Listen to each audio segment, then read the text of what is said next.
These are the names of the sons of Israel who came to Egypt with Jacob, each with his own household: Reuben, Simeon, Levi, and Judah, Issachar, Zebulun, and Benjamin, Dan, and Naphtali, Gad, and Asher.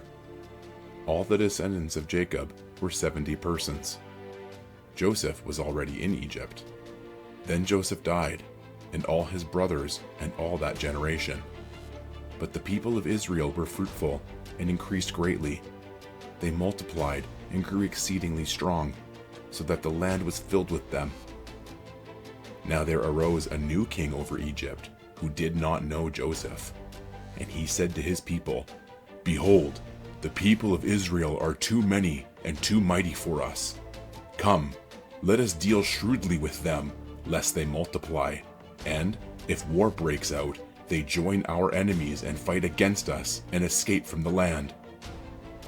Therefore they set taskmasters over them to afflict them with heavy burdens. They built for Pharaoh store cities, Pithom and Ramses. But the more they were oppressed, the more they multiplied, and the more they spread abroad. And the Egyptians were in dread of the people of Israel. So they ruthlessly made the people of Israel work as slaves, and made their lives bitter with hard service in mortar and brick, and in all kinds of work in the field.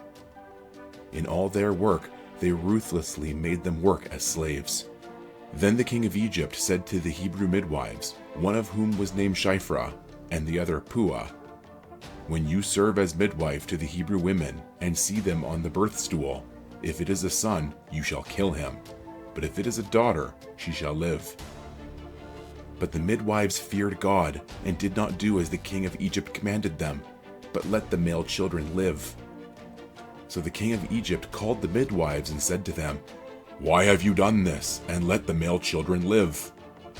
The midwives said to Pharaoh, "Because the Hebrew women are not like the Egyptian women, for they are vigorous, and give birth before the midwife comes to them."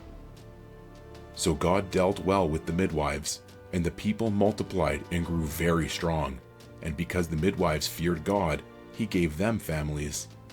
Then Pharaoh commanded all his people, "Every son that is born to the Hebrews you shall cast into the Nile, but you shall let every daughter live."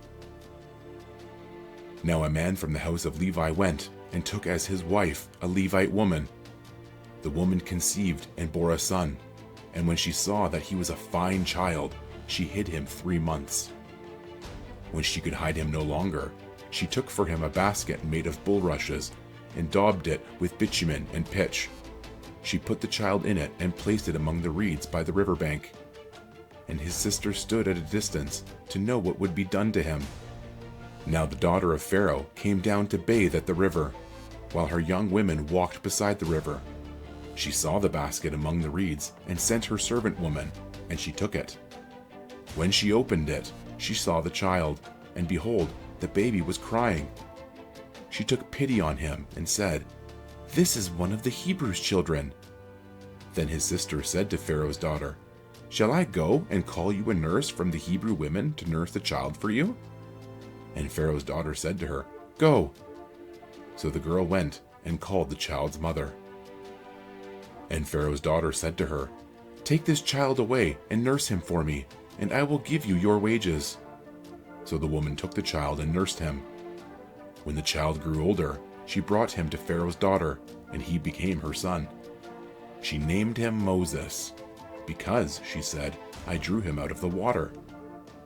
One day, when Moses had grown up, he went out to his people and looked on their burdens, and he saw an Egyptian beating a Hebrew, one of his people. He looked this way and that, and seeing no one, he struck down the Egyptian and hid him in the sand. When he went out the next day, behold, 2 Hebrews were struggling together, and he said to the man in the wrong, "Why do you strike your companion?" He answered, "Who made you a prince and a judge over us? Do you mean to kill me as you killed the Egyptian?" Then Moses was afraid and thought, "Surely the thing is known." When Pharaoh heard of it, he sought to kill Moses. But Moses fled from Pharaoh and stayed in the land of Midian, and he sat down by a well.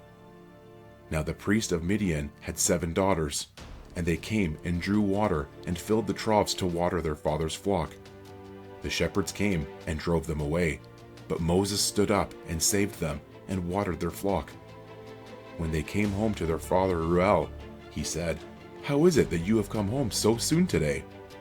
They said, "An Egyptian delivered us out of the hand of the shepherds, and even drew water for us and watered the flock." He said to his daughters, "Then where is he? Why have you left the man? Call him, that he may eat bread." And Moses was content to dwell with the man, and he gave Moses his daughter Zipporah. She gave birth to a son, and he called his name Gershom, for he said, "I have been a sojourner in a foreign land." During those many days the king of Egypt died, and the people of Israel groaned because of their slavery and cried out for help. Their cry for rescue from slavery came up to God, and God heard their groaning, and God remembered his covenant with Abraham, with Isaac, and with Jacob. God saw the people of Israel, and God knew. Now Moses was keeping the flock of his father-in-law, Jethro, the priest of Midian, and he led his flock to the west side of the wilderness and came to Horeb, the mountain of God. And the angel of the Lord appeared to him in a flame of fire out of the midst of a bush. He looked, and behold, the bush was burning, yet it was not consumed. And Moses said, "I will turn aside to see this great sight, why the bush is not burned." When the Lord saw that he turned aside to see, God called to him out of the bush, "Moses, Moses." And he said, "Here I am." Then he said, "Do not come near. Take your sandals off your feet, for the place on which you are standing is holy ground."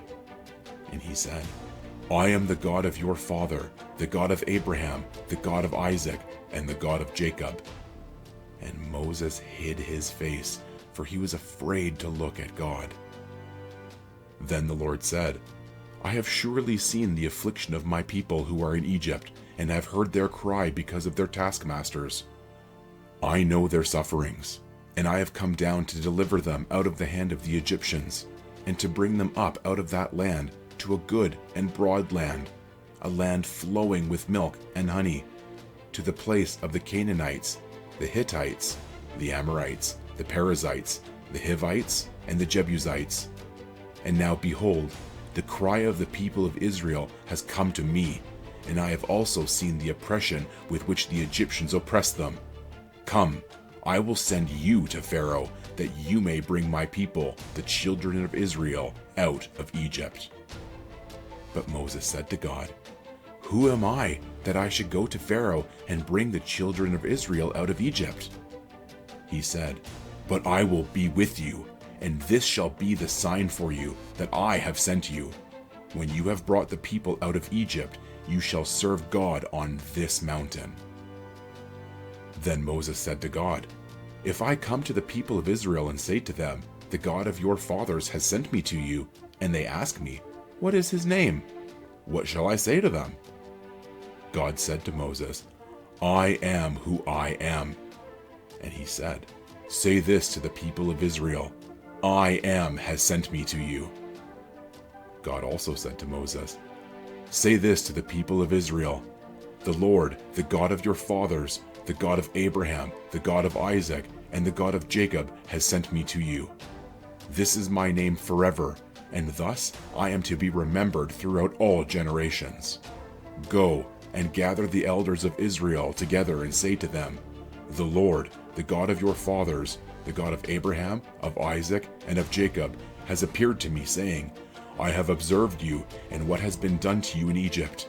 And I promise that I will bring you up out of the affliction of Egypt to the land of the Canaanites, the Hittites, the Amorites, the Perizzites, the Hivites, and the Jebusites, a land flowing with milk and honey. And they will listen to your voice, and you and the elders of Israel shall go to the king of Egypt and say to him, The Lord, the God of the Hebrews, has met with us.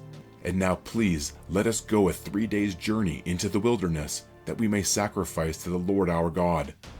But I know that the king of Egypt will not let you go unless compelled by a mighty hand. So I will stretch out my hand and strike Egypt with all the wonders that I will do in it. After that he will let you go. And I will give this people favor in the sight of the Egyptians. And when you go, you shall not go empty, but each woman shall ask of her neighbor and any woman who lives in her house for silver and gold, jewelry, and for clothing. You shall put them on your sons and on your daughters. So you shall plunder the Egyptians.